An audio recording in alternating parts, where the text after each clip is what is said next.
സിദ്ധാർത്ഥ എന്ന നോവലിൽ Hermann Hesse മനുഷ്യജീവിതത്തിൻ്റെ ഗൗരവവും ആത്മീയ യാത്രയുടെ അടിമുടി സത്യങ്ങളും മനോഹരമായ കഥാരീതിയിൽ അവതരിപ്പിക്കുന്നു.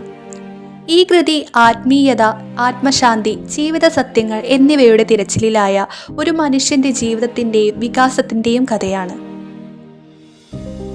സിദ്ധാർത്ഥ ഒരു ബ്രാഹ്മണ കുടുംബത്തിൽ ജനിച്ചു. ചെറുപ്പം മുതൽ അവൻ തൻ്റെ ജീവിതത്തിൻ്റെ അന്തിമോദ്ദേശം മനസ്സിലാക്കാൻ ആവേശമായി. തൻ്റെ വീട്ടിലെ ബ്രാഹ്മണ പാരമ്പര്യത്തിൽ നിന്നുള്ള ഉപദേശങ്ങളിൽ നിന്ന് തൃപ്തിയാകാതെ സിദ്ധാർത്ഥ സന്യാസിയായുള്ള ഒരു ജീവിതത്തിലേക്ക് തിരിയാൻ തീരുമാനിക്കുന്നു. ശ്രമണരോടൊപ്പം യാത്രിക ജീവിതം അനുഷ്ഠിച്ചുകൊണ്ട് സിദ്ധാർത്ഥയും അവൻ്റെ സുഹൃത്തായ ഗോവിന്ദനും ജീവിതത്തിൻ്റെ പുതിയ തലങ്ങൾ പഠിക്കുന്നു.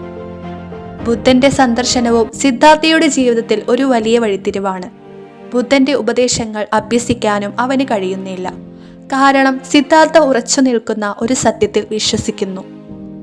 സത്യത്തിനെയും അറിവിനെയും ഒരാളിൽ നിന്ന് മറ്റൊരാളിലേക്ക് കൈമാറാനാവില്ല. അത് ഓരോ വ്യക്തിയും സ്വയം അനുഭവിക്കണം. സന്യാസി ജീവിതത്തെ വിട്ട് സിദ്ധാർത്ഥ ലൗകിക ജീവിതത്തിലേക്ക് കടക്കുന്നു. കമലയോടൊപ്പം പ്രണയത്തിൻ്റെയും കാമസ്വാമിയോടൊപ്പം വ്യാപാരത്തിൻ്റെയും ലൗകിക അനുഭവങ്ങൾ തേടിയെങ്കിലും അവൻ ഒടുവിൽ ഈ ജീവിതത്തിൽ തൃപ്തിയടങ്ങുന്നില്ലെന്ന് മനസ്സിലാക്കുന്നു. പുഴയുടെ തീരത്ത് സമാധാനം തേടുന്ന സിദ്ധാർത്ഥ ഒഴുകുന്ന പുഴയിൽ നിന്ന് ജീവിതത്തിൻ്റെ എല്ലാം ഉൾക്കൊള്ളുന്ന സത്യങ്ങൾ മനസ്സിലാക്കുന്നു. പുഴ ജീവിതത്തിൻ്റെ ചക്രം പ്രതിനിധാനം ചെയ്യുന്നതായി സിദ്ധാർത്ഥ അനുഭവിക്കുന്നു. അവിടെയാണ് അദ്ദേഹത്തിന് ആന്തരിക സമാധാനം നേടാനായത്.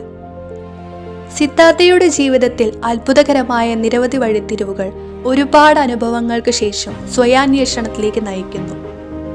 പുസ്തകത്തിൽ ആത്മീയമായ വിശ്വാസങ്ങളും ഭൗതിക ജീവിതത്തിൻ്റെ വെല്ലുവിളികളും തമ്മിലുള്ള പൂർണ്ണവും സമർപ്പണവും പ്രതിപാദിക്കുന്നു. സിദ്ധാർത്ഥയുടെ ഏറ്റവും വലിയ പാഠം അദ്ദേഹത്തിൻ്റെ അനുഭവങ്ങളിൽ നിന്നാണ്. ഭാരതീയ തത്വചിന്തയുടെ സ്വാധീനം ഇന്ത്യൻ തത്വചിന്തയിൽ നിന്ന് പ്രചോദനം ഉൾക്കൊണ്ട് ഹെസ്സെ ഭാരതീയ സന്യാസ പാരമ്പര്യങ്ങളും ബുദ്ധദർശനങ്ങളും സൂക്ഷ്മമായി ചിത്രീകരിക്കുന്നു.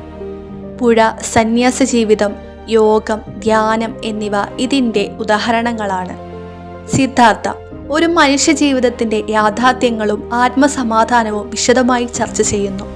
ഓരോ വ്യക്തിയും സ്വയം തേടേണ്ട ആത്മീയതയെയും ആത്മീയ വിജ്ഞാനത്തെയും ഈ പുസ്തകം കാണിച്ചു തരുന്നുണ്ട്.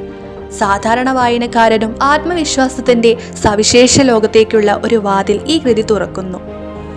Thank you for watching.